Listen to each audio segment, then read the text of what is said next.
कलिकालानले दग्धान् जीवान् स्त्रातुं समुद्यतः राजचन्द्रसुधासिन्धुर्नमस्तस्मै स्मराम्यहम्।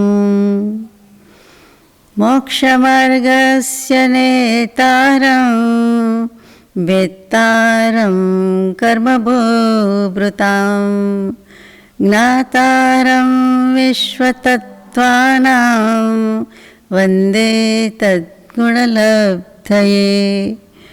अज्ञानतिमिरान्धानां ज्ञानाञ्जनशलाकया चक्षुरुन्मीलितं येन तस्मै श्री गुरवे नमः। सत्श्रुतने नमस्कार, असीम उपकारी आत्माने नमस्कार, तारक त्रिपुटीने नमस्कार, मावित्रो मुरब्बियो मुमुक्षुने नमस्कार, प्रत्येक शुद्धात्मा द्रव्यने नमस्कार, सिद्धांत आचार्य सिद्धांत चक्रवर्ती श्री नेमिचंद्राचार्य અને ટીકાકારશ્રીને પણ નમસ્કાર। પરમ કૃપાળુ દેવ પ્રણીત વચનામૃતજી અંતર્ગત ઉપદેશ નોંધ 15 ચોથું શ્રુત શ્રી ગોમટસારજી, તેમાં જીવકાંડમાં 17મા અધિકારમાં આપણે લગભગ પહોંચી ગયા છીએ। એમાં 23 વર્ગાણાની વાત લગભગ પૂરી થઈ ગઈ છે, છેલ્લી ગાથાની સમાપનનું બાકી છે। તે યથાશક્તિ સમજવાનો પ્રયત્ન કરીએ। ગઈકાલે છેલ્લું મૂક્યું તે ગાથા નંબર 601।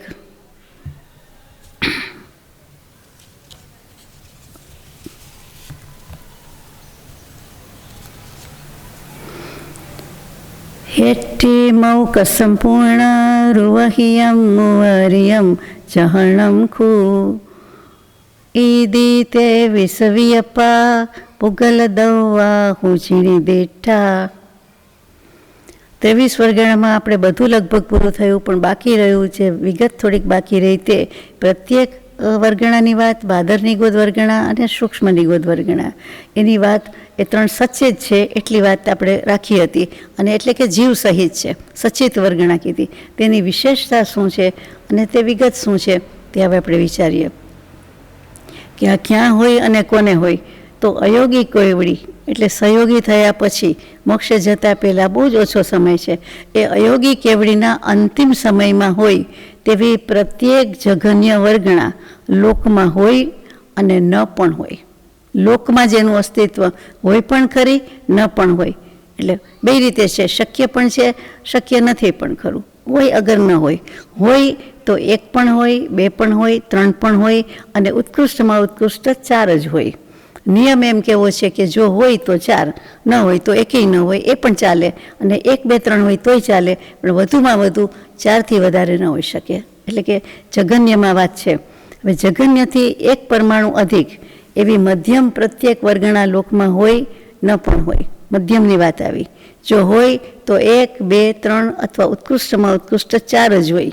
આ પ્રમાણે એક પરમાણુ વધારતા જતાં આ રીતે અનુક્રમથી અનંત વર્ગણા થાય ત્યારે અનંતવાર 1 પરમાણુ અધિકની વર્ગણા લોકમાં હોય કે ન હોય। હવે 1 અધિકની વાત આવી, એ પણ લોકમાં હોય કે ન હોય, હોય તો એ પણ 1, 2, 3, 4 કે ઉત્કૃષ્ટમાં ઉત્કૃષ્ટ 5 હોય, 1 વધ્યું। એવી જ રીતે આગળ જઈએ તો એક પરમાણુ વધતા અનંત વર્ગણા પર્યંત 5 જ વધુમાં વધુ રહે, પછી તેની અનંતર વર્ગણા હોય અથવા ન પણ હોય, એટલે બારી તો બધામાં ખુલ્લી જ છે। જો હોય તો ઉત્કૃષ્ટપણે 6 હોય, કારણ કે 1 વધ્યું, એવી રીતે પાછું 1 વધે એટલે ઉત્કૃષ્ટપણે 7 હોય, તેવી રીતે આવે। તો આ વર્ગણા જગતમાં સમાન પરમાણુઓના પ્રમાણવાળી હોય છે, એટલે કે સમાન ઉપર ભાર છે, એક સરખા પરમાણુના પ્રમાણવાળી હોય છે। અને આ રીતે જે કાંઈ ક્રમ થાય છે તે કે 7 ગણ્યો અને આ બાજુથી ગણો તો 7, 6, 5, 4, 3, 2, 1 એવી રીતે થયું। તો કે એ જે શેપ થાય છે કેવો થાય, તો પેલો શંખુ આકાર યાદ આવે। આમાં શંખુ નથી, ભગવાનનું ઘણું ચોક્કસ વાત છે, એટલે યવલું જે કહીએ જવલું, જવ જવારા ઘઉં જેવો જવ આવે, એક ધાન્ય છે, અનાજ છે, આપ તો વધારે જાણો। એ મધ્યમાં શું હોય તો કે જાડો હોય, અને આગળ પાછળ ઉપર નીચે આપણે જાણીએ છીએ કે તો જે સિમેટ્રિકલ અથવા સુંદર લાગે, અને એની રિસન્સી એમાં જ છે તો કે આગળ પાછળ ઉપર નીચે જે હોય એના કરતાં વચ્ચે એ જાડો કે પહોળો કેવો હોય. તો કે યવ મધ્ય પ્રરૂપણા આને કહેવામાં આવે છે શાસ્ત્રમાં, ગોમટસારજીમાં અને ધવલા ટીકામાં. આ કેવી પ્રરૂપણા છે? વર્ગણાની જ વાત છે, પણ યવ મધ્ય એટલે કે જવની બરાબર વચ્ચે હોય તેવી પ્રરૂપણા છે. આ વચ્ચેની કિંમત છે. જેમ યવ નામના અનાજનો મધ્ય ભાગ મોટો હોય છે, એટલે કે જાડો પોળો જે શબ્દ કયો તે મધ્યમાં 8 વર્ગણા કહીએ, અને તે પહેલાં અને પછી બધી થોડી થોડી ઓછી હોય છે. એટલે આ મધ્યમાં પણ કેટલી સંખ્યા આવી? 8 વર્ગણા. વૃશ્ચક પ્રદેશ યાદ આવી જાય. મેરુ પર્વતના હોય કે જીવના શરીરના નાભી પ્રદેશ હોય આત્માના. એટલે યવ મધ્ય પ્રરૂપણા છે એ કોની અપેક્ષાથી કહેવાયું? તો કે મુક્તિગામી ભવ્ય જીવોની અપેક્ષા, કે જે અયોગી કેવડી છે અને માનો કે અયોગી નથી, સહયોગી અયોગી નથી, પણ જે છેલ્લી વાત છે તે એટલે કે મુક્તિગામી, તે જ ભવે મોક્ષે જવાના છે. એટલે થોડીક વાર હોય, અયોગી સુધી ન પહોંચ્યા હોય તો પણ એને લાગુ પડે, અને અયોગી કેવલીથી શરૂઆત કરી છે. એટલે એ મુક્તિગામી તદ્ભવ મોક્ષગામી જીવોની અપેક્ષાથી આ વાત થઈ છે. સંસારી જીવની વાત બાકી છે, તે હવે લઈએ છીએ. આ વર્ગણાની અનંતવાર પૂર્વ પ્રત્યેક વર્ગણાથી એક પરમાણુની અધિકતાવાળી અનેક વર્ગણા જગતમાં હોય અથવા ન પણ હોય. જો હોય તો 1, 2, 3 ઇત્યાદિ ઉત્કૃષ્ટ આવલીના અસંખ્યાત્મા ભાગ પ્રમાણે હોય છે. આ પ્રમાણ અનંત વર્ગણા થયા બાદ પ્રત્યેક વર્ગણા લોકમાં હોય કે ન પણ હોય. જો હોય તો એ આવલીના અસંખ્યાત્મા ભાગ પ્રમાણે, પરંતુ પૂર્વ પ્રમાણથી એક અધિક હોય. આ પ્રમાણે અનંત વર્ગણા થતી એક અધિક પ્રમાણ થતી અનંતમાં બધો જવાબ અનંત જ હોય, એટલે ઉત્કૃષ્ટ થતી જાય. ત્યારે યવ મધ્ય થાય ત્યાં સુધી, જ્યાં સુધી વચ્ચે પેલું આવી જાય ત્યાં સુધી આ પ્રમાણે જાણવું. યવ મધ્ય એની લિમિટ છે, એ શેપ સુધી થઈ જવું જોઈએ. ઉપરથી નીચેથી એક સરખું હોય જે હોય તે, પણ વચ્ચે જે હોય તે એ મોટું કયો કે પોળું હોય, વધારે હોય જે કયો તે. હવે યવ મધ્યમાં જેટલા પરમાણુના સ્કંદરૂપ પ્રત્યેક વર્ગણા થઈ તેટલા પરમાણુના ઉત્કૃષ્ટ આવલીના અસંખ્યાતમાં યોગ ભાગ પ્રમાણે થાય. એ કેવી રીતે થાય? એટલી પરમાણુના સ્કંદના પ્રત્યેક વર્ગણા જગતમાં થાય અથવા ન પણ થાય. જો થાય તો 1, 2, 3 ઉત્કૃષ્ટ આવલીના અસંખ્યાતમાં ભાગ સુધી જઈ શકે. અને આ પ્રમાણ તેના પૂર્વ પ્રમાણથી માત્ર 1 અધિક જાણવું. હવે આવી રીતે એક કરતાં અનંત કેવી રીતે થાય? તો કે આ પ્રમાણે અનંત વર્ગણા થતાં છેલ્લે અનંતર આવી જાય, એટલે કે હવે કોઈ અંતર જ ન રહ્યું. તો કે તે જગતમાં હોય ન પણ હોય. જો હોય તો 1, 2, 3 એમ ઉત્કૃષ્ટ આવલીના અસંખ્યાતમાં ભાગ પ્રમાણ હોય તો તેનું પ્રમાણ યવ સંબંધી જાણવું. પણ આ પ્રમાણે પરમાણુથી એક પરમાણુની વૃદ્ધિથી એક વર્ગણા થાય, તેમ અનંત વર્ગણા થાય ત્યારે ઉત્કૃષ્ટમાં ઉત્કૃષ્ટ જે થાય તેની વાત છે. એક ઘટાડતા જ્યાં સુધી ઉત્કૃષ્ટ પ્રત્યેક વર્ગણા થાય ત્યાં સુધી આ પ્રમાણે કરવું જોઈએ. હવે આપણે ગણવામાં કેવી રીતે લેવાનું? અનંતમાં બધું સમજવા માટે છે કે એક વધે છે, પાછી પરમાણુ વર્ગણા હોય ન પણ હોય તો 1 હોય, 2 હોય, 3 હોય, 4 હોય, અને વળી પાછી આટલી આવલીના અસંખ્યાતમાં ભાગ સુધી. એટલે હોય તો પહેલાંમાં વધુ 4 કહ્યું, પછી 5 અને 6 સુધી આવ્યા, પણ 4 એ લેન્ડમાર્ક છે. એ ખાસ યાદ રાખવા જેવું છે કે અયોગી કેવલીના છેલ્લા સમયની વાત છે, એમાં તો એ 4 વર્ગણા જ કીધેલી છે. જો હોય તો પ્રત્યેક વર્ગણા ભવ્ય સિદ્ધ અભવ્ય સિદ્ધોની અપેક્ષાથી કઈ છે. હમણાં જે વાત થઈ તે બાદર નિગોદ વર્ગણાનું કથન પણ આ રીતે જ જાણવાનું છે. એમાં કંઈ વિશેષતા નથી. એટલે સૂક્ષ્મ નિગોદ વર્ગણા કે બાદર વિગોદ વર્ગણા બંને એક જ છે. જેવી રીતે પ્રત્યેક વર્ગણામાં અયોગીના અંતિમ સમયમાં સંભવતી આ શબ્દ ઉમેરાયો જઘન્ય વર્ગણાથી પ્રારંભ કરીને ભવ્ય સિદ્ધ અપેક્ષાએ કથન કર્યું છે, તેવી રીતે અહીંયા સંસારી જીવમાં ક્ષીણ કશાયી 12મા ગુણસ્થાનકવાળાના અંતિમ સમયમાં સંભવિત અને તેના શરીર આશ્રિત જઘન્ય બાદર નિગોદ વર્ગણાથી શરૂ કરીને ભવ્ય સિદ્ધ અપેક્ષાએ કથન જાણવું. એટલે કે ક્ષીણ કશાયી મોહી એટલે કે 12મા ગુણસ્થાનકના અંતમાં અને એના અંતિમ સમય હોય તો પણ તો એને બાદર નિગોદ વર્ગણા છે. એટલે પાક્કું થઈ ગયું કે પછી જ જાય છે, કેવલ જ્ઞાન થાય એટલે નથી રહેતી કે ક્ષય થયો કે જાય છે, બાકી પહેલેથી હોય છે તેવું નથી. સાતિશય કેવલી તીર્થંકર દેવ તેમને પહેલેથી જ નિગોદ વિનાનું શરીર છે, એટલે કે પરમ ઔદારિક શરીર છે. આપણા જેવું જ છે, ઔદારિક જ છે, પણ પરમ ઔદારિક કહીએ છીએ. અહીંયા આ રીતે ક્ષીણ કષાયની વાત પૂરી થાય છે આ વરગણામાં. પણ આપણે એક વાત થઈ હતી, પ્રશ્ન થયો હતો કે 12મા ગુણસ્થાનક આવું હોય અથવા કેવી રીતે હોય. એમાં વાત એમ હતી કે આયુષ્ય પૂરું થાય તો શું કરવાનું. તો 12મા ગુણસ્થાનક આયુષ્ય પૂરું થાય એ વાત પ્રમાણમાં નવી લાગી હતી, 11માની ખબર છે. તો એમાં એવું છે કે જો બદ્ધ આયુ હોય, આયુષ્ય બંધાઈ ગયું છે, તો 7 પ્રકૃતિનો ક્ષય થાય અને તે વખતે જ અટકે અને એ વખતે મૃત્યુ પામે. 7 પ્રકૃતિનો ક્ષય થઈ ગયો. કઈ 7 પ્રકૃતિ? દર્શન મોહનીયની 3, મિથ્યાત્વ, મિશ્ર, સમ્યક્ત્વ, મોહનીય. એટલે અને બીજી 4 અનંતાનુબંધી, ક્રોધમાન, માયાલોભ. 7નો ક્ષય થઈ ગયો એટલે દર્શનમાં પણ ગયો, ચારિત્રમોમાં અનંતાનુબંધી ગયું, પણ અપ્રત્યાખ્યાની પ્રત્યાખ્યાની સંજ્વલન રાહ જુએ છે, બાકી છે. એટલે એનો ક્ષય નથી થયો. સંપૂર્ણપણે ચારિત્ર મોહનીયનો ક્ષય નથી થયો. ક્ષાયિક સંકિત છે એટલે દર્શન મોહનીયની 3, ચારિત્ર મોહનીયની 4 ગઈ એટલે સ્વાભાવિક બધાને થઈ જાય કે બધું થઈ ગયું. બધું નથી થયું, એટલે કે મોહનીય કર્મનો સંપૂર્ણ સર્વથા ક્ષય નથી થયો. 12મું ગુણસ્થાનક છે. જેવો થાય એવું તો કેવલ જ્ઞાન 13મે પહોંચી જાય છે, પણ એ પહેલાં આટલી વિધિ છે, આટલું બાકી છે. તો ક્ષયિક સંકેત છે એટલે ફરીથી વાંચું કે 7 પ્રકૃતિના ક્ષયથી જો બદ્ધ આયુ હોય તો અને ત્યારે જ અટકે તો તે વખતે તે મૃત્યુ પામે અને અપતિત પરિણામવાળો હોય, એટલે કે પડવાવાળો ન હોય. પડવાનો હોય તો પડી જાય ત્યારે પણ એમ કહે છે, અને પણ અહીંયા અપતિત પરિણામવાળો છે તો એ દેવગતિમાં અથવા અન્યત્ર ગમે ત્યાં જઈ શકે છે, અન્ય ગતિમાં પણ જાય. આયુષ્ય પહેલાં જેવું બાંધ્યું હોય તે પ્રમાણે થાય.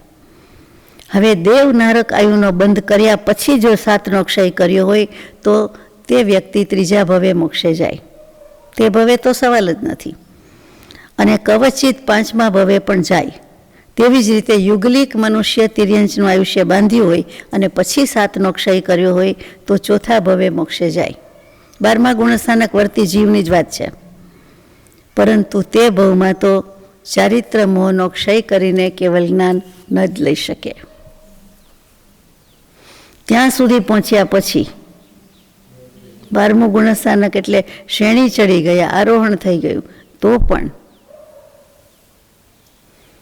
કરેલા કર્મ ભોગવ્યા સિવાય છૂટકો નથી અને ક્ષય કર્યા વિના આરોવારો નથી, અંત નથી, મોક્ષ નથી. એ કોઈ પણ કે ને દેવેન્દ્ર, નરેન્દ્ર, સુરેન્દ્ર, નાગેન્દ્ર બધાને લાગુ પડે. હમેન્દ્ર બાકી હતા એને લાગુ પડે. ચાલો આગળ જઈએ. આ તો એની વાત હતી અનુસંધાનમાં, એટલા માટે.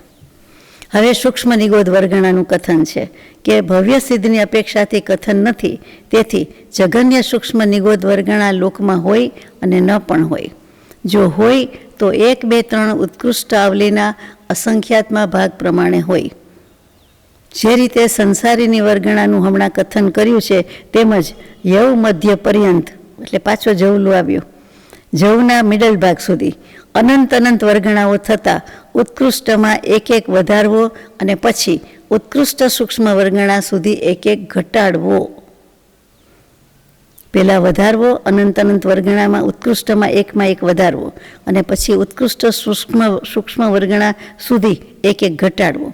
સામાન્યપણે સર્વત્ર ઉત્કૃષ્ટનું પ્રમાણ આવલીના અસંખ્યાતમાં ભાગ કહ્યું, પરંતુ અહીંયા સંસારી સિદ્ધને યોગ્ય એવી જે આ પ્રત્યેક બાદર અને સૂક્ષ્મ નિગોદ વરગણા છે તેની યવ આકાર પ્રરૂપણામાં ગુણહાનિનો ગચ્છ જીવરાશિથી અનંત ગુણો જાણવો.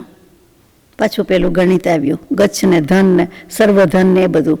તથા નાના ગુણહાની શલાકાનું પ્રમાણ યવ મધ્યથી ઉપર અથવા નીચે આવલીના અસંખ્યાતમાં ભાગ જાણવો.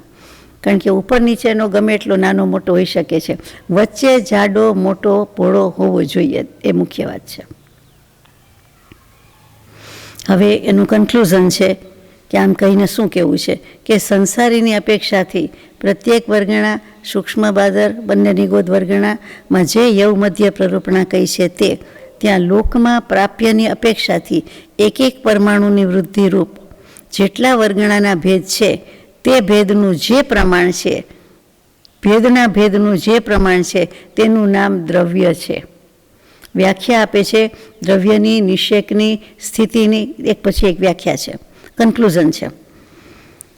અને જે વર્ગણામાં ઉત્કૃષ્ટ પ્રાપ્યની અપેક્ષાથી સમાનતા હોય તેનો સમૂહ હોય તે નિષેક છે. અહીંયા સમાનતા ઉપર ભાર છે, નિષેક શબ્દ આવે છે.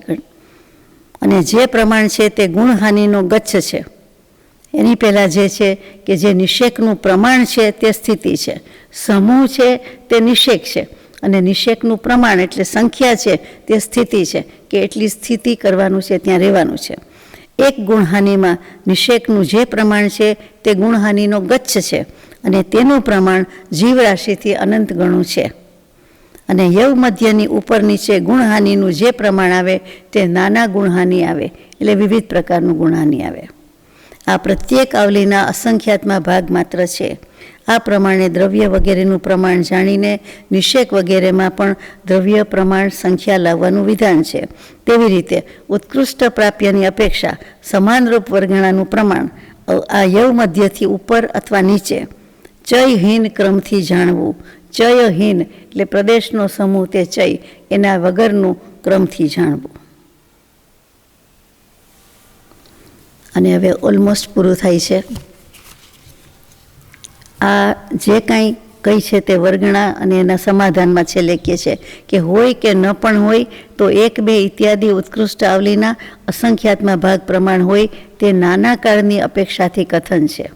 નાના કાળની અપેક્ષાથી તેમાં કોઈ એક વિવક્ષિત વર્તમાન કાળ ગણો કે અત્યારે શું છે, અથવા તો આટલા વાગે કેટલું હોય, અથવા આવતીકાલે શું હશે, તો એમ પર્ટિક્યુલર સમય વિવક્ષિત ઈચ્છિત તો કે તો એ પ્રમાણે એ નથી. અહીંયા એક વિવક્ષિત વર્તમાનકાળની અપેક્ષાથી વર્તમાનકાળમાં સર્વ મધ્યભેદરૂપ પ્રત્યેકાદી વર્ગણા અસંખ્યાત લોક પ્રમાણ જ હોય છે, અધિક ન હોય. પહેલાંમાં અધિક ઓછી થયા કર્યું, એક એક વધે એક એક ઘટે બધું આવ્યું, પણ મધ્યભેદરૂપ કીધું એટલે જુઓ જગન્ય ઉત્કૃષ્ટ મૂકી દીધા, વચલાની વાત છે.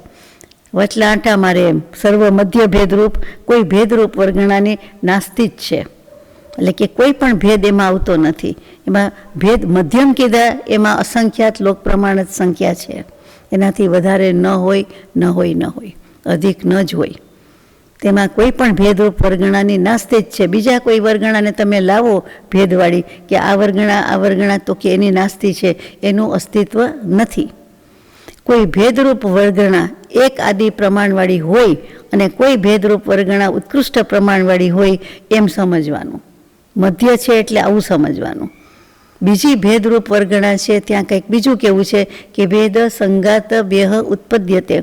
આ જે હવે આગળ આવશે સ્નિગ્ધ અને વૃક્ષ પરમાણુનો બંધ, એમાં સંઘાતથી થાય છે અને ભેદથી થાય છે. તો અહીંયા ભેદવાળી વર્ગણાની નાસ્તી જ છે, એનું અસ્તિત્વ જ નથી. પણ પછી ઉમેર્યું કે કોઈ ભેદરૂપ વર્ગણા કદાચ એક પ્રમાણવાળી હોય અને કોઈ ઉત્કૃષ્ટ પ્રમાણવાળી હોય એમ સમજવું. મધ્યમાં કોઈ ભેદ નથી, કાં એક હોય કાં ઉત્કૃષ્ટ હોય. આપણે કહે ને એક છે તે અનંત છે, પણ વચલી વાત નહીં, વચલામાં કોઈ નહીં, એ મધ્ય જ છે. અહીંયા 23 વર્ગણાનું વર્ણન આપણે 601મી ગાથા પૂરી કરીએ છીએ. હવે આગળ જવું નથી જવાનું? કોઈ હા નહીં કીધું. આવું જીનેન્દ્ર દેવે કહ્યું છે, પાછું ગાથામાં આવ્યું. આ ગાથામાં હવે પ્રકાર અંતરથી બીજા કોઈ કે અમે તો પૂતગલના 6 ભેદ શીખ્યા છીએ. મને જ પ્રશ્ન થાય તો 6 ભેદ તો આવ્યા નહીં ને, તો હવે આવે છે. એટલે ગાથા નંબર 602 એમાં પૂતગલના 6 ભેદ પ્રકાર અંતરે બીજી રીતે પ્રકારે છે તે લઈએ છીએ. પુઢવી જલમ છાયા ચૌરિંદીય વિષય કમ પરમાણુ છવ્વિહભેયમ ભણિયમ પોગલ દવમ ઝીણવરેહિમ. પૂતગલ દ્રવ્યને જીનેન્દ્ર દેવે 6 પ્રકારનું બતાવ્યું છે. પહેલું પૃથ્વી, બીજું જલ, પાણી કહીએ, અપકાઈ કહીએ, જે કહ્યો તે પૃથ્વી જલ જ રાખીએ અહીંયા. પૃથ્વી જળ, પછી છાયા, પડછાયો, છાંયો પડે વૃક્ષનો તે. પછી નેત્રને છોડીને જે 4 ઇન્દ્રિયના વિષય છે તે ચોથામાં 4 યાદ રાખવાનું. 4 ઇન્દ્રિયના વિષયને ચક્ષુર ઇન્દ્રિય છોડી દેવાની. પૂતગલને રૂપી દ્રવ્ય અને અરૂપી દ્રવ્યની વાત હોય એટલે કે ગમે તેમ. 5મું કર્મ અને 6ઠું પરમાણુ. હવે આમાં દેખાય એવી વસ્તુ તો કોક જ છે, ચાલો કાંઈ વાંધો નહીં. ફરીથી પૃથ્વી, જલ, છાયા, ચક્ષુ સિવાયની 4 ઇન્દ્રિયો, કર્મ અને પરમાણુ આવડે છે બધાને. પછી 6 ભેદની સંખ્યા શું છે, સંજ્ઞા શું છે તે બતાવે છે. સંખ્યા નહીં, સંજ્ઞા. બાદર બાદર બાદર બાદર સુહમં ચ સુહમથુલમ ચ સુહમમ ચ સુહમ સુહમ ધરાદિયમ હોદિ છભ્યેયમ. છભ્યેયમ એટલે 6 ભેદ. સહેલું છે. હવે 6 ભેદના નામ આવ્યા. પહેલું બાદર બાદર, બીજું બાદર, ત્રીજું બાદર સૂક્ષ્મ, ચોથું સૂક્ષ્મ બાદર, 5મું સૂક્ષ્મ અને 6ઠું સૂક્ષ્મ સૂક્ષ્મ. લખીએ એટલે બધો બરાબર ભૂલ ન થાય, યાદ આવી જાય. બાદર બાદર, પછી એકલું બાદર, પછી બાદર સૂક્ષ્મ, પછી ક્યાંથી શરૂ કરવાનું? સૂક્ષ્મ બાદર, સૂક્ષ્મ સૂક્ષ્મ સૂક્ષ્મ. તો આ તો તમને બધું બહુ મોઢે છે. આ પૂતગલ દ્રવ્યના 6 ભેદ છે. ચાલો 6 ભેદ છે, એનું શું અહીંયા કામ છે એ વાત આવે છે. હવે કે એની વ્યાખ્યા આવે છે કે બાદર બાદર કોને કયો? બોલી તો ગયા. જેનું છેદન ભેદન અને અન્યત્ર લઈ જવાનું સુગમ છે, મું કરી શકાય છે, પ્રાપ્ત થઈ શકે છે, તે સ્કંધને બાદર બાદર કહેવાય છે. આ કોના નામ છે? પૂતગલ. પૂતગલના પ્રકાર, એમાં સ્કંધ કહેવાય. પરમાણુ થાય નહીં, એનું જ્યારે વારો આવે ત્યારે વાત. એટલે આ બધા સ્કંધ તો કે પૃથ્વી, લાકડું અને પાષાણ પથ્થર એ એના દૃષ્ટાંત આપ્યા છે. કે જેમ કે પૃથ્વી એ હોય છે, બધે હોય છે, એને છેદી ભેદી શકાય છે. પછી ક્યાંય એક પૃથ્વી અન્યત્ર લઈ જઈ શકાય, કોઈક વાર લઈ જઈ શકાય, કોઈક વાર ન લઈ જઈ શકાય. તમે પૃથ્વી કોને કહો છો એના ઉપર છે. લાદી, ટાઇલ્સ એ બધું લઈ જવાય, પણ પૃથ્વી લઈ જઈ શકાતી નથી. આ તો લઈ જઈ શકાય એવા સ્કંદ કીધા છે. એટલે પૃથ્વીમાંથી માટી છે, પૃથ્વી કાંઈ ન જીવ, તો માટી લઈ જઈ શકાય છે. એવી રીતે પથ્થર છે, એ પણ ખાણમાંથી ખોદીને લઈ જઈ શકાય છે. એટલે પૃથ્વી ઇટસેલ્ફ તો કે પોતે ધરતી કયો લાંબુ લાંબુ આટલા સ્ક્વેર ફીટની કે આટલું ખેતર કે આવડું એ કંઈ ચાલી શકતું નથી. પણ બીજી બધી રીતે પૃથ્વી મૂવેબલ, એટલે કે આ રીતે એને કીધેલું છે. લાકડું પણ એવી રીતે છે ત્યાં સ્થિર છે, વૃક્ષ ઉપર કે ગમે ત્યાં. ને પછી એને જે કાપીને કરવામાં આવે છે એક જગ્યાએથી બીજી જગ્યાએ, યસ લઈ જઈ શકાય છે. તો કે એ બાદર છે. એટલે બાદર બાદર જીવો કીધેલા છે. એની વ્યાખ્યા શું? કે જેનું છેદન ભેદન થઈ શકે છે અને અન્યત્ર પણ પ્રાપ્ત હોઈ શકે છે, થઈ શકે છે, લઈ જઈ શકાય છે. તે પૃથ્વી, કાષ્ઠ અને પાષાણ. પછી બીજું પણ બધું આવે, આદિ કહી દીધું છે. પછી જેનું છેદન ભેદન થઈ શકતું નથી અને અન્યત્ર પણ મળી શકતું નથી કે લઈ જઈ શકાતું નથી, તેવા સ્કંધને બાદર કહેવાય છે. એટલે કે પાણી, તેલ. હવે આપણે તો ગમે એમ કરીને લઈ જાય, ટેન્કરમાંય લઈ જાય ને ઘરની કારમાંય લઈ જાય, ગમે ત્યાં લઈ જતા હોય, પણ એ ગણાય નહીં. તો કે જેનું છેદન ભેદન થઈ શકતું નથી, એ તો વાત સાચી, પાણીનું ને એનું, તેલનું. અને એવી જ રીતે અન્યત્ર કંઈ પ્રાપ્ત થઈ શકતું નથી. એટલે કે અમુક રીતે પ્રાપ્ત થઈ શકતું નથી. પ્રાપણ હો શકે ના, આમાં પ્રાપ્ત થઈ શકે, સોરી, હો શકે છે, તો કે એને બાદર કહેવાય છે. ચાલો પછી છેદન ભેદન અન્યત્ર પ્રાપણ કુછ ભી ન હો શકે, એસે નેત્ર સે દેખને યોગ્ય પદાર્થ. ચાલો આંખને ઇન્દ્રિયના જોઈ શકાય તેવા, આંખ સિવાયથી. આંખ હોય તોય દેખાય નહીં, પણ આમાં આંખ સિવાયના જ વિષય છે, ચક્ષુર ઇન્દ્રિય સિવાયના. છાંયો દેખાય, અનુભવી શકાય. પડછાયો તો કે દેખાય નહીં અને અનુભવી શકાય નહીં, પણ વૃક્ષની છાયા યસ અનુભવી શકાય, પણ ખબર પડતી નથી. પછી આતપ, તડકો. પછી ચાંદની, તો ચાંદની રેલાય છે, દેખાય છે, બધું જ છે, પણ એમ કંઈ હાથમાં આવે નહીં કે કાંઈ કહી શકાય નહીં. એવું જ છાયાનું છે, એવું જ તડકાનું છે. તો કે એ બધા છે તેને બાદર સૂક્ષ્મ કહેવામાં આવે છે.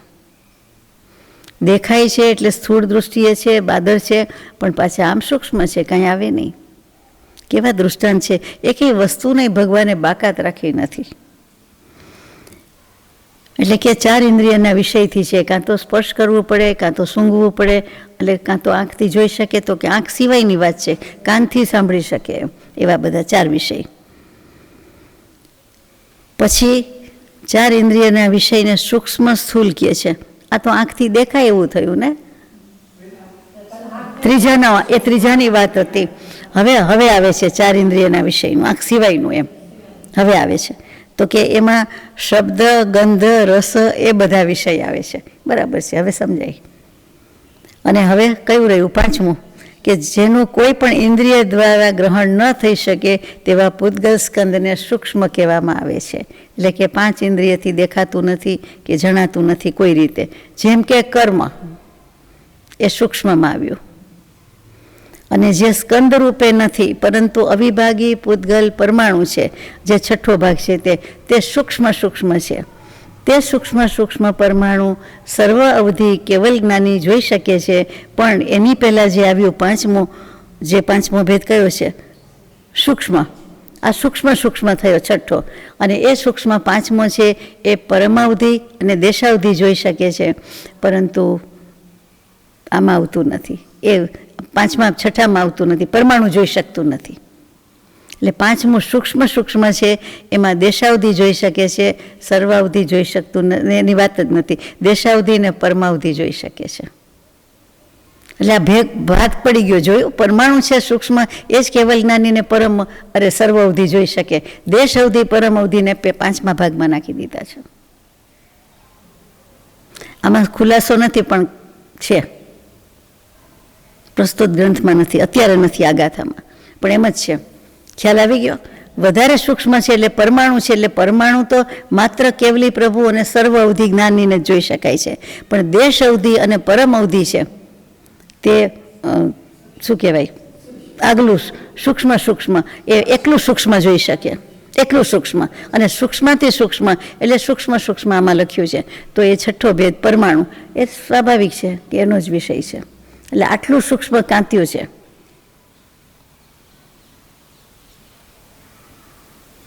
તમે એમ કહેશો કે પરમ અવધિ ને સર્વ અવધિ બંને જોઈ શકે છે.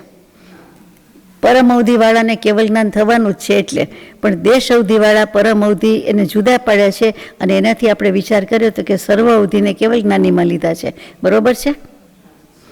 એ પ્રમાણે વાત છે. પરમ અવધિને કેવલ જ્ઞાન થવાનું છે અને પછી જોઈ શકે એ જુદી વાત છે, પણ પરમ અવધિ વખતે નથી દેખાતું.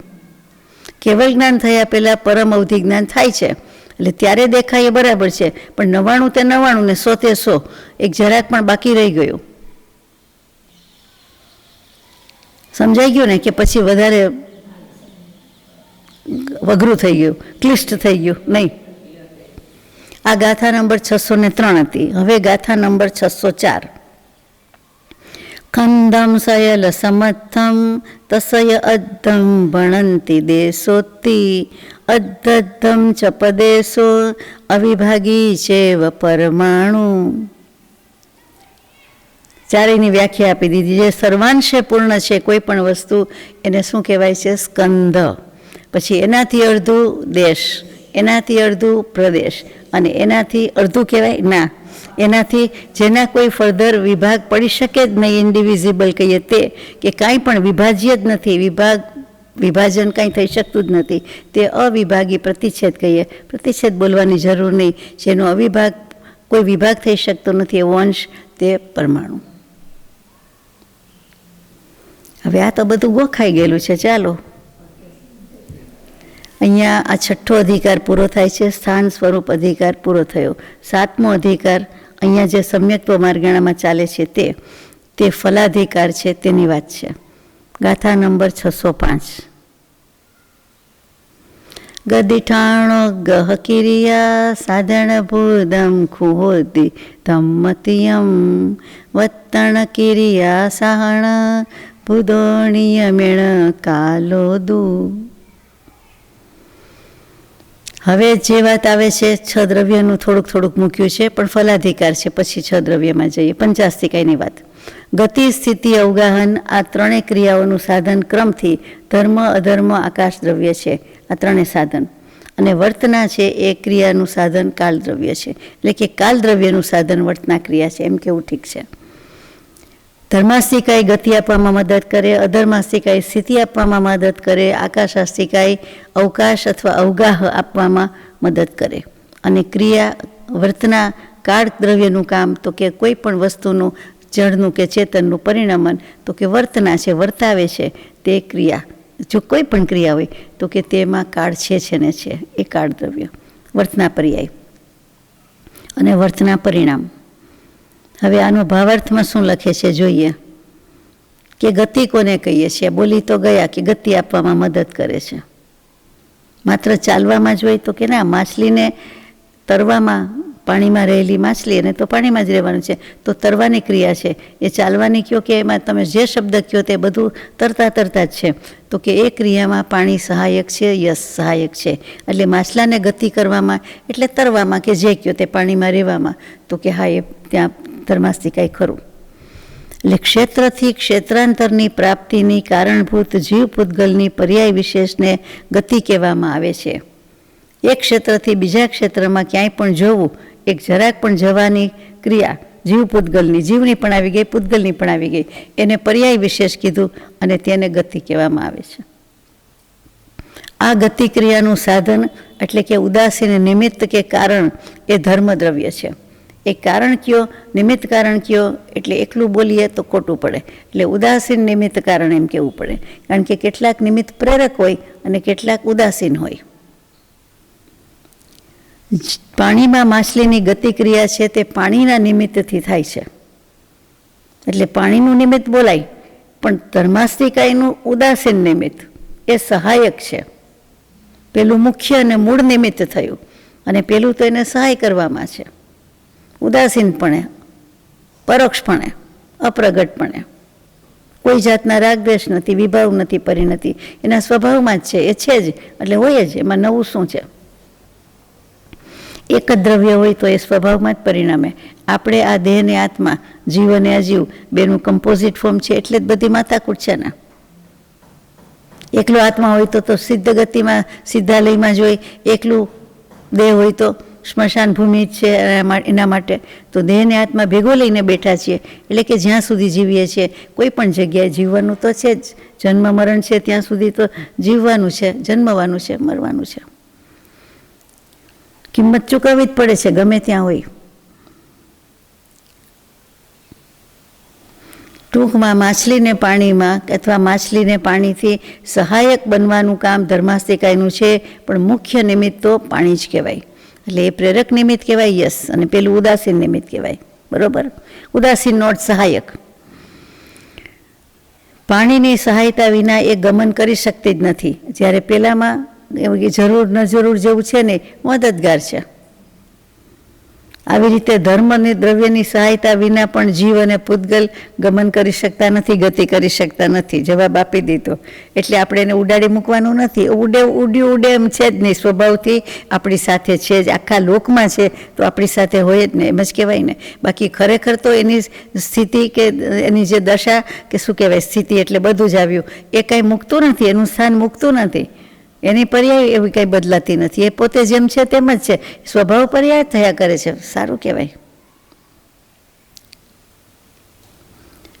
તેવી જ રીતે ગતિ વિરુદ્ધની વાત છે સ્થિતિ. એ પણ જીવ પૂતગલની જે કંઈ થાય છે તો એ અધર્મ દ્રવ્યના નિમિત્તથી થાય છે.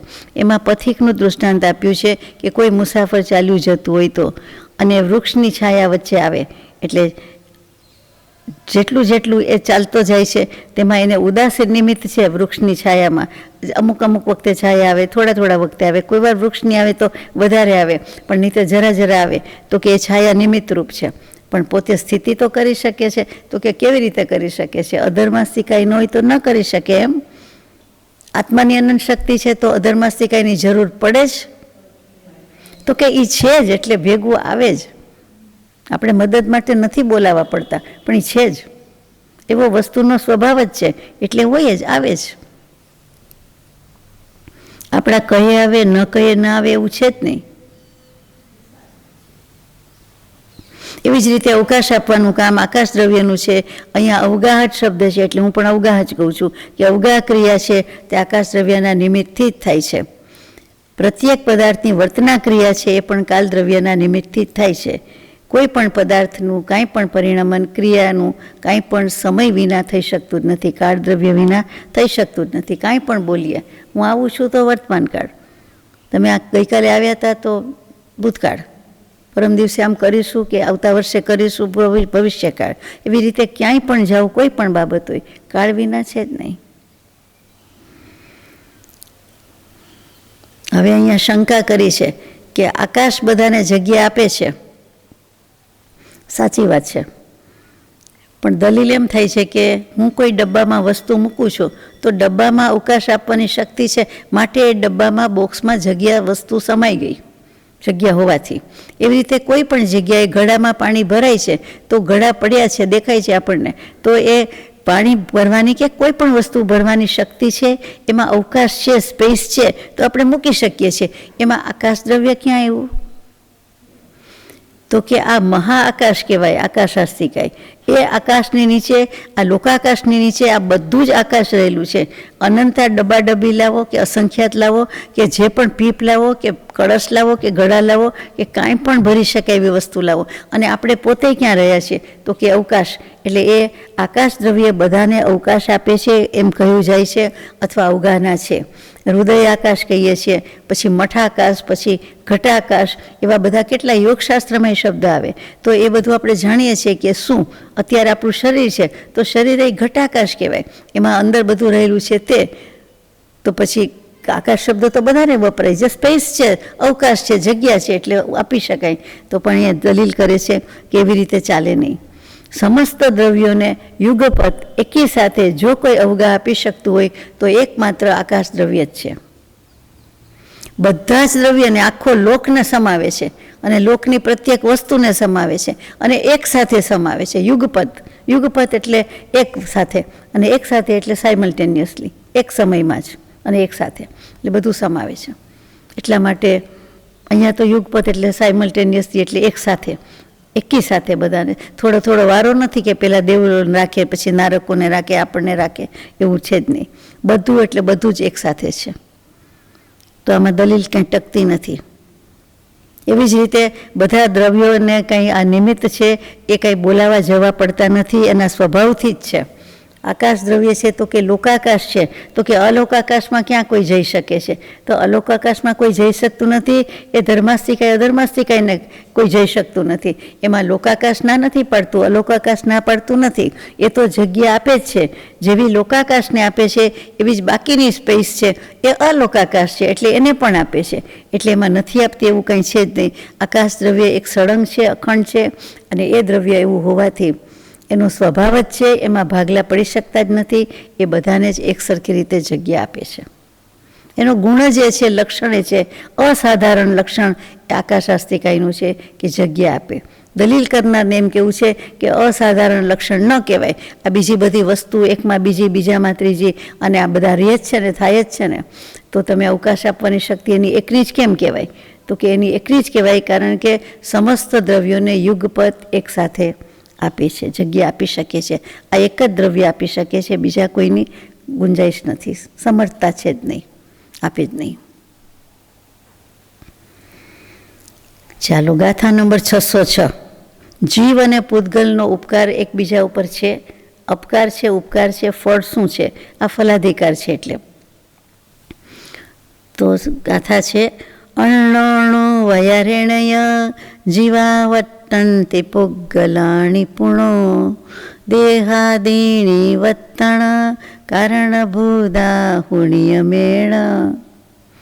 જીવો તો પરસ્પરમાં ઉપકાર કરે જ છે.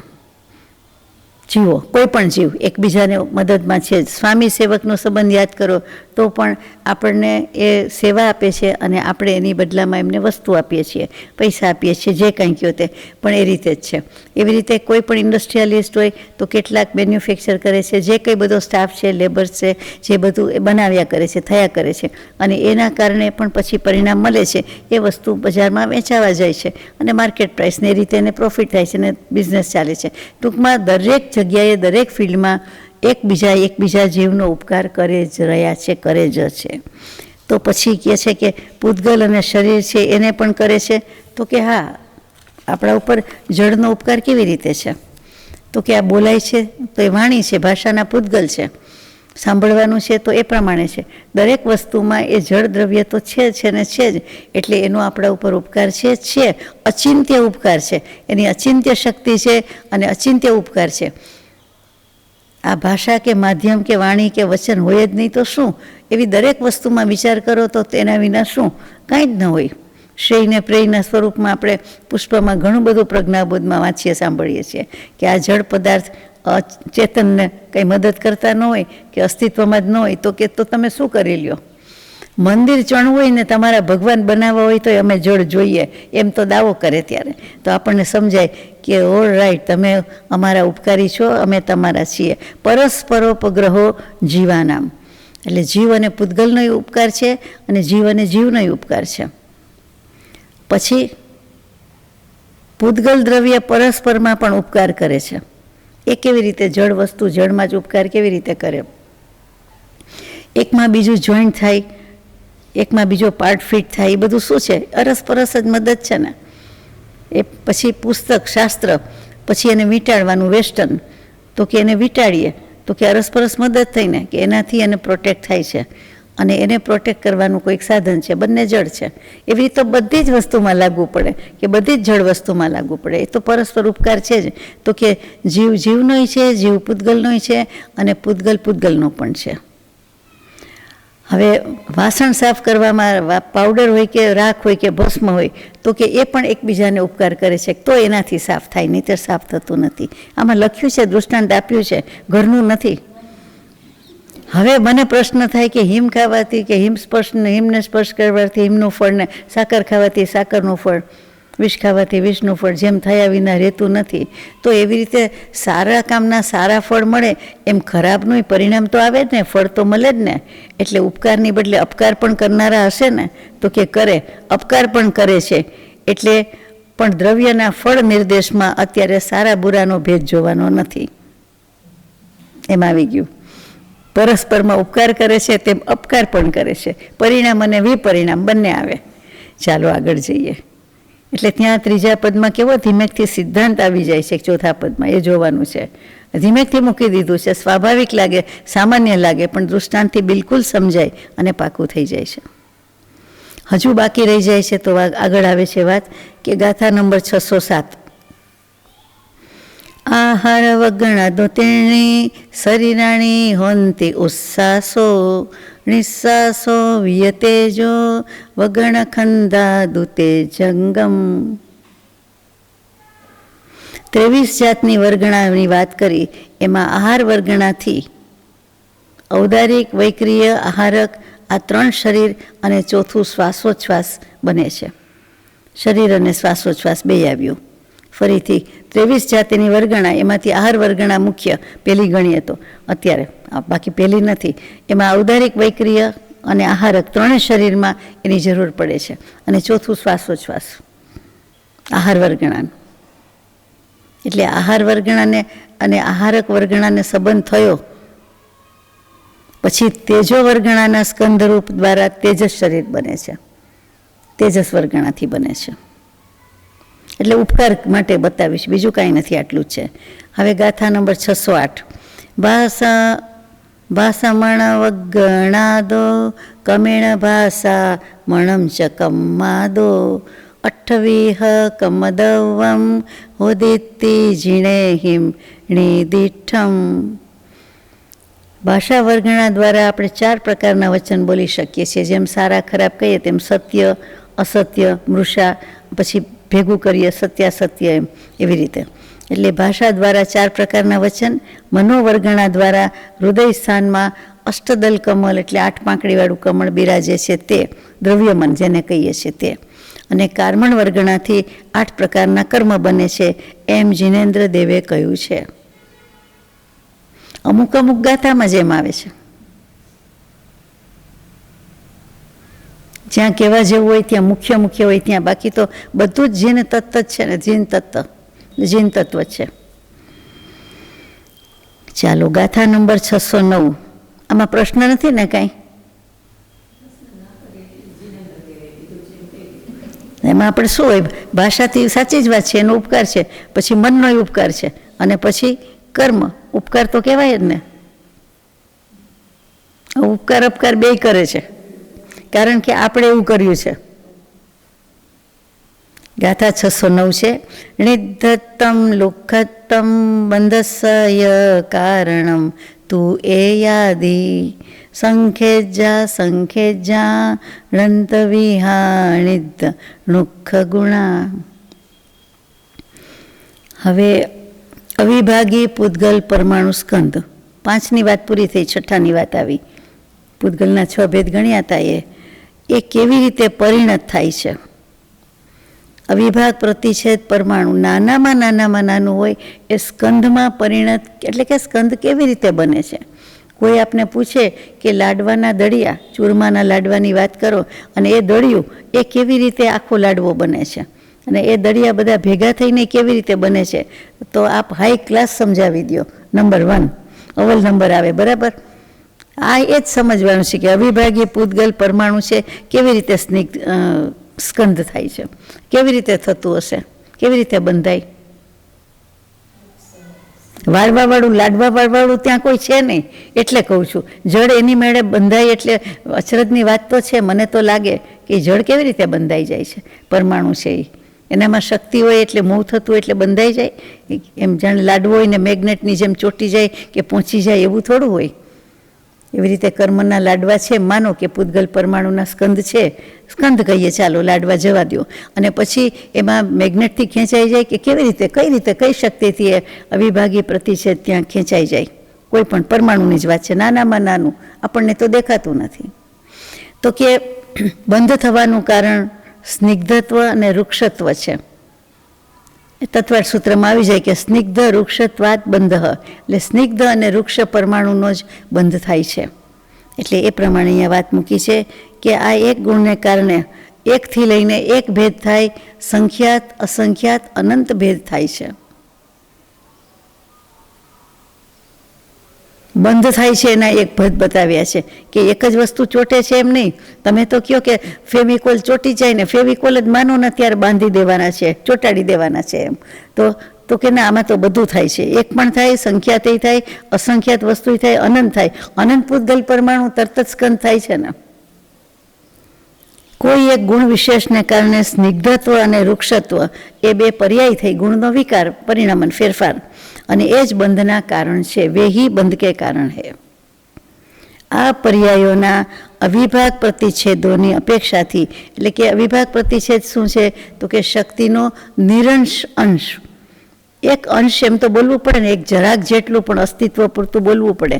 તો કે ત્યાં અંશ કહેવો પડે, અને પછી નિરંશ કીધું કે જે પૂતગલને અવયવ નથી, અંશ નથી, ખૂણા નથી, વગેરે વગેરે આપણે વાત થઈ ગઈ. પછી આપણે સાબિત કર્યું કે ના, પૂતગલને 6 ખૂણા 6 કોણ તો છે, એ 6 વિભાગ તો કહેવાય છે. ષટકોણની વાત હતી તે. એટલે અત્યારે પૂતગલની વાત છે એમાં કે નિરંશ અંશ કયો, એ અપેક્ષાએ એકથી લઈને સંખ્યાત અસંખ્યાત અનંત ભેદ થાય છે. એટલે કે એક પરમાણુ હોય, એક તો હોતું જ નથી, અનંત ભેગું જ થઈ જાય છે, અને એનું જ સ્કંદ થાય છે. પરંતુ સમજવા માટે કે અવિભાગ પ્રતિછેદનો એક અંશથી માંડીને આટલું થઈ શકે છે. એવી જ રીતે સ્નિગ્ધ પર્યાયનો 1, 2, 3 અંશ જેટલા પણ લેશો ત્યાંથી માંડીને સંખ્યાત અસંખ્યાત અનંત અંશ હોય છે. એટલે સ્નિગ્ધ ગુણના પણ વાત કરી, વૃક્ષ ગુણના પણ વાત કરી. સ્નિગ્ધ એટલે ચોટી જાય તેવું, ને વૃક્ષ એટલે લુખું સૂકું. તો આવી રીતે આ બંને પર્યાયને કારણે ભેદ થતો હોય છે. અને બંધ કયો એટલે હંમેશા બે વસ્તુની અપેક્ષા હોય જ, કે કોની સાથે બાંધે, ક્યાં બંધાય. એક વસ્તુ તો હોય જ નહીં, એટલે બે થઈ, ઓછામાં ઓછી બે થઈ. તો કે બંધ કમસે કમ 2 પરમાણુ, 2 પરમાણુની અપેક્ષા રાખે છે, બરાબર છે.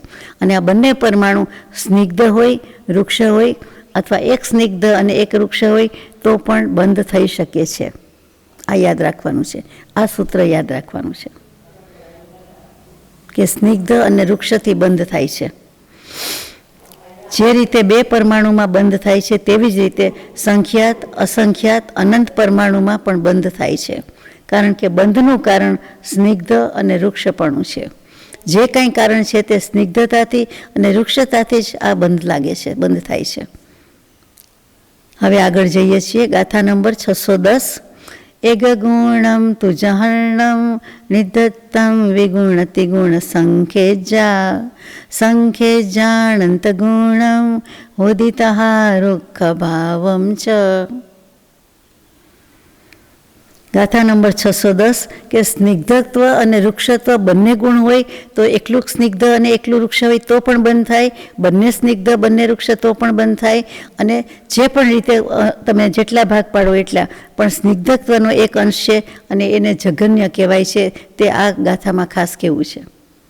જઘન્ય શબ્દ આવે છે એટલે મિનિમમના અર્થમાં હંમેશા બોલીએ છીએ તે નથી, આ પારિભાષિક શબ્દ થયો, એ અગત્યની વાત છે. જઘન્ય કોને કહે છે? તો કે સ્નિગ્ધત્વ, અને એનો એક નિરંશ અંશ એટલે એક જ ગુણ લીધો અને એક ગુણનો એક અંશ, તેને જઘન્ય કહેવાય છે. પછી સ્નિગ્ધત્વના 2-3 ભાગ લ્યો, અંશ લ્યો, સંખ્યાત લ્યો, અસંખ્યાત લ્યો કે અનંત લ્યો, એટલા ભેદ થાય છે. આવી રીતે વૃક્ષત્વનો પણ એક અંશ હોય તો જઘન્ય કહેવાય, અને આગળ 2, 3, 4 હોય કે ગમે તેટલા હોય પણ ભેગા થાય છે. એટલે સમજાઈ ગયું કે સામે મોટો સ્કંદ છે, લાડવો જ ગણો કેટલો સ્કંદ છે, તો અહીંયા નાનામાં નાનું એક પરમાણુ રહેતું જ નથી, પણ 2 હોય, 3 હોય, 4 હોય, 2 તો હોવા જ જોઈએ, અને હોય જ.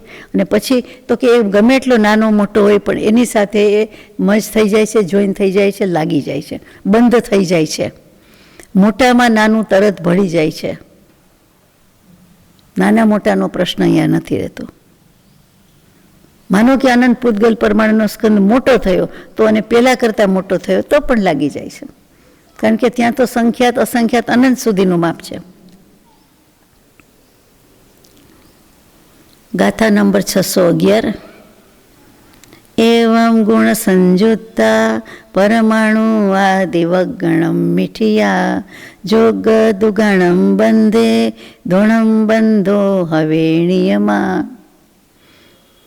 આ પ્રમાણે સ્નિગ્ધ કે વૃક્ષ ગુણથી યુક્ત પરમાણુ અણુ વર્ગણામાં જ છે. એટલે કે અણુ વર્ગણા એટલે બીજું નામ પરમાણુ. આ એક જ વર્ગણા એવી છે કે એમાં આટલો જ ભાગ હોય આવા પ્રકારનો, અને એનાથી આગળ 2 પરમાણુનો બંધ થાય છે. પણ 2 પરમાણુનો બંધ ત્યારે થાય છે કે જ્યારે નિયમથી બંને બંધને યોગ્ય હોય. બંધ યોગ્ય હોવા જોઈએ. આપ કહેશો કે બંધ યોગ્ય ને એમાં યોગ્ય શું? પ્રશ્ન તો થાય જ ને. તમે કહી દીધું કે સ્નિગ્ધ અને વૃક્ષનો બંધ થાય છે, પછી એમાં યોગ્ય શું હોય? મને તો થાય, ભાઈ હવે આમાં લખ્યું છે પણ મને થાય પ્રશ્ન. ચાલો જવાબ આપે છે 612મી ગાથામાં, લઈએ.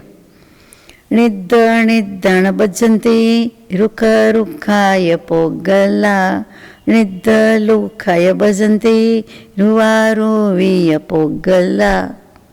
પોગલા એટલે પૂતગલ. સ્નિગ્ધ પૂતગલ ને વૃક્ષ પૂતગલનો પરસ્પરમાં બંધ થતો નથી, પણ સ્નિગ્ધ વૃક્ષ અને રૂપી અરૂપીનો પરસ્પરમાં બંધ થાય છે. એમ અર્થ આ ગાથાનો થાય છે. અને ભાવાર્થમાં કહી દીધું છે કે સામાન્યપણે સ્નિગ્ધ વૃક્ષનો બંધ થતો નથી, એ સામાન્યપણે કહેવાય છે, ઇન જનરલ કહેવાય છે, ઓલ ઓવર કહેવાય છે. જે કયો તે સામાન્ય કથન છે, કારણ કે આ જ કરતા પુરુષ, ધવલા ટીકાકાર જ પુરુષ એટલે કે મૂળ પુરુષ જ, તે જ પાછા આમાં મૂકવાના છે કે આ રીતે બંધ થાય છે પણ ખરો અને નથી પણ થતો. એટલે બંને વસ્તુ સાચી છે. સામાન્યપણે આ રીતે છે પણ અમુક રીતે થતો નથી. એ હવેની ગાથામાં આવે છે. ગાથા નંબર 613. નિધિ દરોલી મજ્જે વિસરી સજાદિસ સમગુણમ એકમ રૂવિતિ હો દિસણના શેષાણમ તા અરુવિતિ. સ્નિગ્ધ અને વૃક્ષ પરમાણુની એક સરખા પરિણામ હોય કે જુદા જુદા પરિણામ હોય એના ઉપર આધાર છે. તો કે વિસદૃશ જાતિનો એક સમગુણ છે.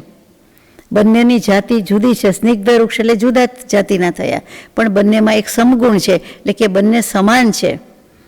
એટલે એને રૂપી સંજ્ઞા આપવામાં આવી છે, અને એ સમગુણને છોડીને જે કોઈ બાકીના છે તેને અરૂપી કહેવામાં આવે છે. સમગુણ એટલે એક સરખો સ્વભાવ, એક સરખું મીઠું ને એક સરખું સાકર. બંનેનો દેખાવ ભલે સરખો છે પણ ગુણ એકદમ જુદા છે. આમાં દેખાવ ભલે જુદો હોય, ગુણ એકદમ સરખા છે. ખાંડ અને ગોળ બંને વસ્તુ જુદી હોય તો પણ કે બંને ગુણમાં એક છે, ગળાશ છે, મીઠાશ છે. એમ તો કે અહીંયા સમગુણ છે. કેવું? પણ વિસદૃશ જાતિનો. તત્વાર્થ સૂત્રમાં આ જ એક વચન છે કે ગુણ સામ્ય સદૃશા નામ, 5મા અધ્યાયમાં. અને પછી પાછું નીચે મૂકે છે કે ન જઘન્ય ગુણાનામ, જઘન્યનું થતું નથી. અને વધારે એક સૂત્ર છે દ્વયધિકાદિ ગુણાનામ તું, એટલે કે 2થી અધિક હોય છે તો એ ગુણનો પરસ્પર બંધ થાય છે. એટલે ત્રણેય વસ્તુ આ એક ગાથામાં આવી જાય. આપણે લઈએ છીએ કે એક સમગુણ હોય, વિસદૃશ જાતિનો સમગુણ છે, એ રૂપી છે, અને સમગુણ સિવાયના જે બધા વિસદૃશ જાતિ કે સદૃશ જાતિ, પણ એ બધાના જે છે એ સિવાયના છે બધા અરૂપી છે, અવશિષ્ટ એટલે બાકીના. હવે રૂપી અરૂપીનું ઉદાહરણ આપે છે એટલે વાંચીએ. ગાથા નંબર 614. દો ગુણ નિધાણુસય દો ગુણ લુખાણુ ગમ હવે રૂવી ઈ ગીતિ ગુણાદિ અરૂવી રૂખસવી તમ ઇદી જાણે. સ્નિગ્ધના 2 ગુણવાળું પરમાણુની અપેક્ષાએ વૃક્ષના 2 ગુણવાળું પરમાણુ રૂપી છે.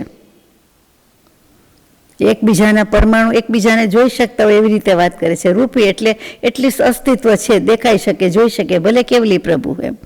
ને શેષ બાકીના 1, 2, 3, 4 ગુણના ધારક પરમાણુ છે તે અરૂપી છે. આવી રીતે વૃક્ષનું પણ સમજવું જોઈએ. તો એની અપેક્ષાએ રૂપી થયા અને બીજાની અપેક્ષાએ પરમાણુ અરૂપી થયા. ગુણ બદલાઈ ગયો ને, આંખ બદલાઈ ગઈ એના જેવું. એટલે એમ સમજવાનું છે. પછી ભાવાર્થમાં છે કે વૃક્ષના 2 ગુણોવાળું પરમાણુની અપેક્ષાએ સ્નિગ્ધના 2 ગુણોવાળું પરમાણુ રૂપી છે, પણ બાકીના 1, 2, 3 ગુણવાળાના ધારક પરમાણુ અરૂપી છે. એ જ અર્થ આવ્યો, એ જ અર્થ છે, એ જ ભાવાર્થ છે. ચાલો આગળ ક્લિયર થશે.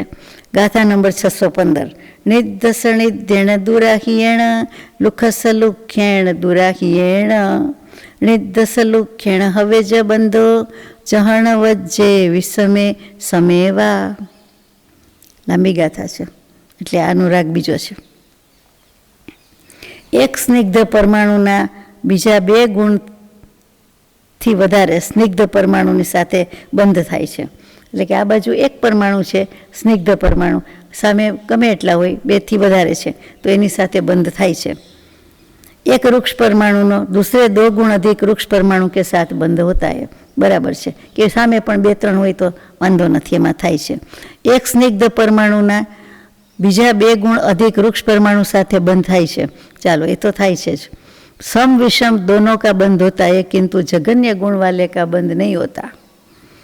સમ વિષમ ઓડ ને ઇવન જ સમજવાનું છે, બીજું કાંઈ નથી અત્યારે મારી ભાષામાં. તો કે સમ પરિણામ અને વિષમ પરિણામ છે એ બંનેનો બંધ થાય છે. અહીંયા તો પરિણામની વાત છે પણ આગળ સંખ્યાની વાત પણ આવશે જ. એટલે ઓડ ઇવન પરથી સમજાઈ જાય છે એની વ્યાખ્યાથી. તો જગન્ય ગુણવાલાનો બંધ હોતો નથી. જગન્ય કોને કીધા હતા? હમણાં જ વ્યાખ્યા આવી હતી, નિરંશ અંશ. હા, એટલે એ જગન્યનો બંધ થાય નહીં. આ સાદી ભાષામાં સમજવું હોય તો ઘીથી ઘી બંધાય નહીં, લોટથી લોટ બંધાય. લોટથી લોટ તો બંધાય ને, ભેગા કરીએ અને બધું બાંધીએ એમ, પણ લોટ બંધાય પણ ઘીમાં બંધાવાની શક્તિ નથી, ઘઉંમાં જવમાં બંધાવાની શક્તિ નથી, એ બાંધી શકાય નહીં. અહીંયા એમ સમજી લેવાનું સ્નિગ્ધ અને વૃક્ષ પરમાણુ 2ની વાત છે એમ સમજવા માટે.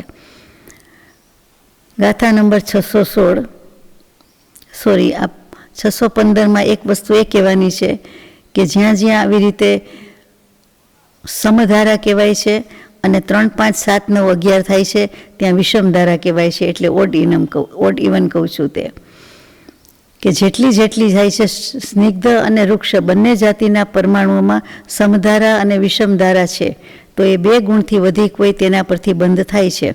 જેમ કે 2, 4, 6, 8, 10, 12 એટલે કે ઇવન નંબર લેતા જઈએ તો એમાં એની જેટલી અધિકતા છે તેને સમધારા કહેવાય છે. એટલે ઓડનું નામ ઇવનનું નામ સમ આપ્યું અને ઓડનું વિષમ આપ્યું.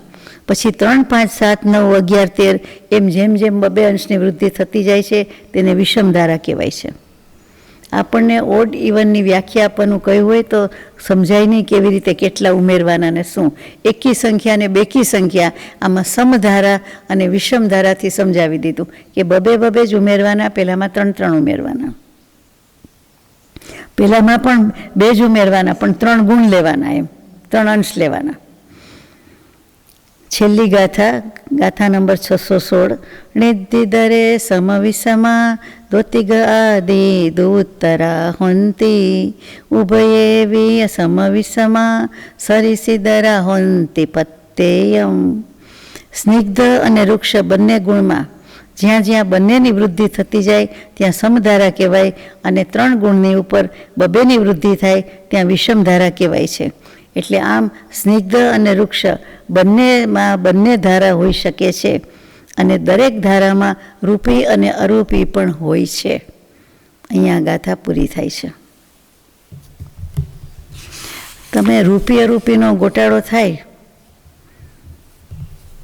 તો તારીખ 29/1/1926 100 વર્ષ પહેલાં ઉપદેશામૃતજીમાં પ્રભુશ્રીજીએ ત્યારે પ્રકાશ્યું છે. કોમટસારજીનું જ વાંચન ચાલુ છે અને તે વખતે એમણે કહ્યું છે કન્ક્લુઝનમાં, બધા બહુ અટવાતા હતા એટલે વાંચન ચાલુ હતું કે પૂતગલ રૂપી અરૂપી અટપટું છે, બોલવામાં ગોટાળો થઈ જાય, સાંભળવામાં થઈ જાય અને આ બધું કંઈ સમજાતું નથી કે પૂતગલ મન વચ્ચે આવ્યું કે મન છે એ પણ રૂપી કહેવાય, દ્રવ્ય મન છે તો પણ એને રૂપી કીધું, પૌદ્ગલિક કહેવાય, કેવી રીતે કહેવાય છે એ બધી ચર્ચા તે વખતે બહુ ચાલી અને આપણે પણ વખત આવે કરવાની જ છે.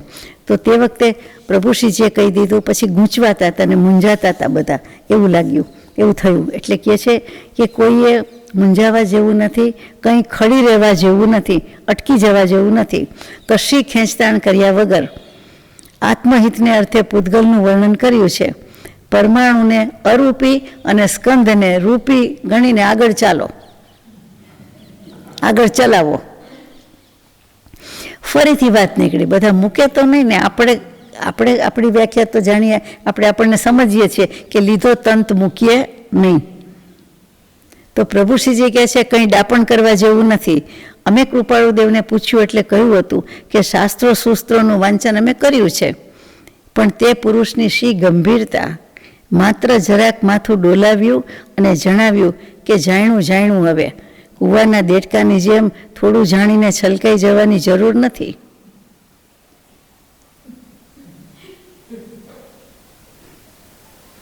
આપણે જા હવે કહી દઈએ, આ જાણ્યું હવે, જોયું હવે એમ. આ પ્રભુશ્રીજી, આ પરમ કૃપાળુદેવ. મૂળ કહેવાનું એટલું જ છે કે બંને દ્રવ્ય નિજ રૂપે સ્થિત થાય છે. જળ ને ચેતન બંનેનો સ્વભાવ ભલે ભિન્ન હોય, પણ કેવી રીતે બંને દ્રવ્ય કેવી રીતે સ્થિત થાય? તો કે આત્મા મોક્ષપદમાં જાય એટલે સ્થિત થાય છે અને કર્મ પણ છોડી દે છે એટલે પૂતગલ રહી જાય છે. પૂતગલ રૂપે સ્થિત જ છે, એ તો અવસ્થિત જ છે, એની સ્થિતિ તો છે, એને તો કંઈ લેવા દેવાનું નથી, એટલે એનો મોક્ષ જ છે. જીવન કયો કે મોક્ષ કયો કે અસ્તિત્વ કયો કે બધું એક જ છે એના માટે, તો મોક્ષમાં જ છે. તો કે એ કર્મ છોડી દે છે ને, કર્મ સાથે ચોટ્યા હતા ને કર્મણ વર્ગના, એટલે કર્મ છોડી દે છે, કર્મને છોડી દે છે. જેની સાથે લાગ્યા હોય, જેની સાથે કર્મ છોડી દીધા એટલે પૂતગલ રહી જાય છે. એટલે જળ રૂપે સ્થિત થાય છે, ચેતન રૂપે સ્થિત થાય છે. સજાત્મ સ્વરૂપ પરમ ગુરુ.